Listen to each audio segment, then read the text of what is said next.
Covid হস্পিটেলত ভেন্টিলেশ্যনত আছে কিন্তু এই মুহূৰ্তত মই তাৰ লগত থাকিব পৰা নাই ৰাইজৰ কথা দিছোঁ যে আহিব লাগিব আহিছোঁ এনেকৈ পৰিৱেশন কৰিব লাগিব আমি অনুষ্ঠান কৰিব আপোনালোকে চিন্তা নকৰিব ভালকৈ কৰিব চেষ্টা কৰিম কিন্তু কিবা ভুল ভ্ৰান্তি হ'লে ক্ষমা কৰিব আগতে ক্ষমা বিচাৰিছোঁ আৰু আপোনালোকক অনুৰোধ জনাইছোঁ আপোনালোকে যদি আশীৰ্বাদ কৰে মোৰ ভাগ্য যাতে সুস্থ হৈ উঠে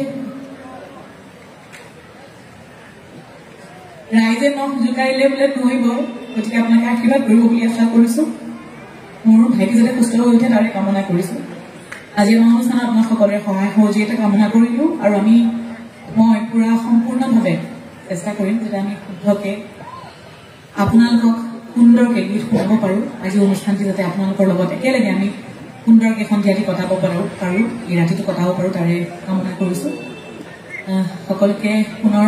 ধন্যবাদ জনাই মই এখন অসমীয়া ছবিত গীত গোৱা বহুত বছৰ আগতে এখন ছবিত গীত গাইছিলোঁ